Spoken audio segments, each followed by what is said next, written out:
Hello and welcome to Social Media Weekly, episode 26 May 2021. Social Media Weekly is brought to you by Virtual Peddlers Marketing, rehumanizing your marketing experience. My name is Sean.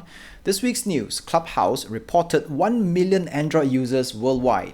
That's new users from Android, since Android has just been released about 2 weeks ago.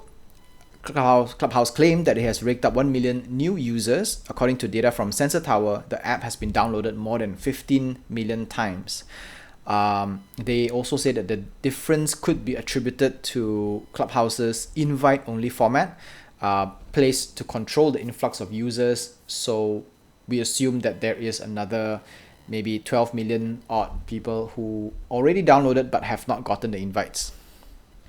If you have not gotten the invites, all you need to do is just to register and you connect your friends list, and hopefully a friend that is on iOS will give you an invite. Hopefully. While it's good news for the budding social media app, they are actually still very far from getting out of the woods. There is stiff competition that looms every passing day, with social media giants like Facebook and Twitter rolling out their robust versions globally. Instead of fighting with competitors on their turf, I believe because their turf is where social media is, and Facebook and Twitter are better at building social media because they have been doing it a longer time. They got lots of money. It is their core competency, right? I believe Clubhouse can do a better strategy by taking a position as an outlier and quote what Apple used in their branding, to be the square peg in the round hole, and create a kind of positioning as the brand that the others would go for. And being the others means the cool people, the ones that are the non-conformists, the non-big blue, because coincidentally Facebook and Twitter are also blue. And back when Apple was fighting the mainstream, IBM was the big blue. So they can take this kind of strategy forward and should be able to reach out to a lot more creatives who are not conformists, and they don't have to fight on the social media front because they can't win if that's what they're fighting. Speaking of competition, Twitter Spaces starts to monetize. Twitter Spaces has rolled out a new feature called Ticketed Spaces that allow creators in their audio platform generate revenue for hosting gatherings. Twitter's releasing this feature out in stages via an application process which will be available in the US in a couple of weeks. Creators can take home 80% of ticket earnings minus App Store fees. The latter part will be Apple's App Store or Google's Play Store fees, depending on however much they are charging at a point, because this is still up in the air. Twitter is also working with Stripe to facilitate payment, which also means there will be another transaction fee levied by Stripe for transactions.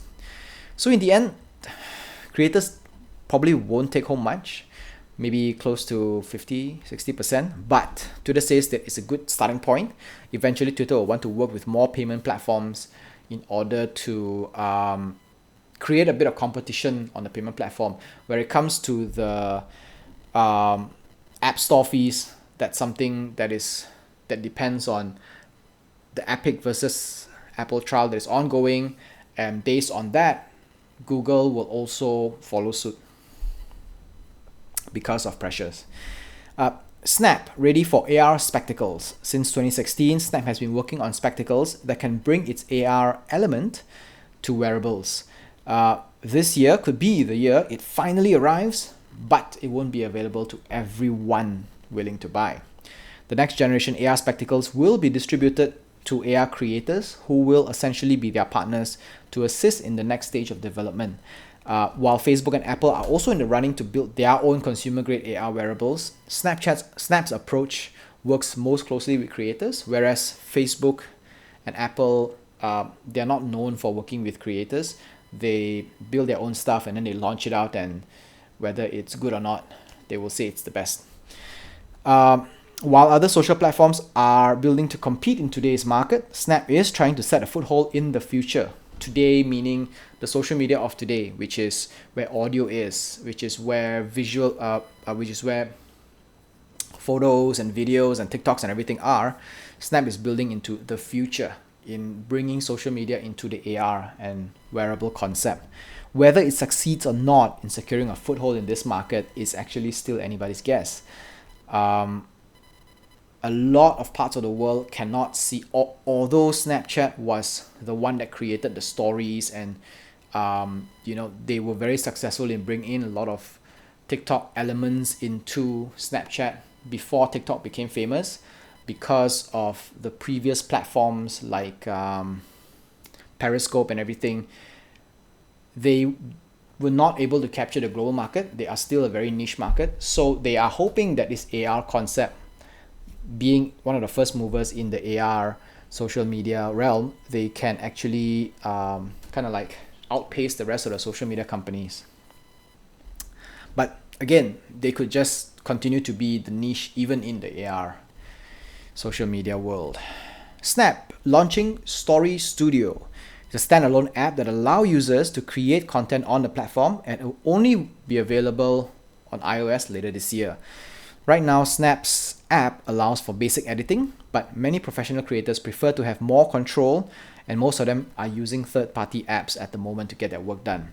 Snap hopes to cater this group with Story Studio, promising that the final content is optimized for Snapchat. Why wouldn't it be, right? It's built by Snap. On top of that, Story Studio also shows creators what's trending right now, which includes sounds, topics, lenses. It lets creators remix popular content and create their own take on popular memes or songs as well. We will have to wait till later this year to see how effective and how cool it is. TikTok launching radio to showcase trending songs. TikTok is working with SiriusXM and Pandora to bring TikTok radio that will showcase trending tracks based on platform engagement and feature playlists in collaborations with US TikTok influencers.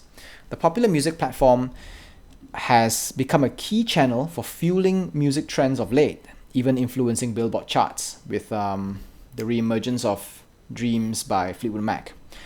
In fact, radio labels and producers today are now actively looking at TikTok to help them define their market strategies, creating tracks and renaming songs that match popular keywords. There was this song that I saw someone tag on TikTok, which was, "What would you do when COVID ends?" I mean, this is clearly that kind of song that is created based on the popularity, or based on TikTok's trend and popularity and what's going on now. And probably they even created a song that revolves around that keyword as well.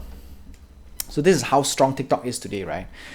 TikTok hopes radio will be the platform where creators, music producers, and just about anyone can tune in and be updated on what's new and what's hot on the social platform. The radio will also be a place for creators to take their listeners through their favorite songs with special commentary about their selections. So it'll essentially be a music and trend discovery station, and it will also be a place where I guess someone will be interviewing creators and talking about picking their brains on how they came about in creating some kind of content. That's all for Social Media Weekly this week. Social Media Weekly podcast is available on Anchor FM, Google Podcasts, Apple Podcasts, Spotify, and more. Our full videos are available on YouTube, and we post bits and clips on Instagram and Facebook. This is Social Media Weekly, episode 26 May 2021. My name is Sean. See you next week. Stay safe. Au revoir.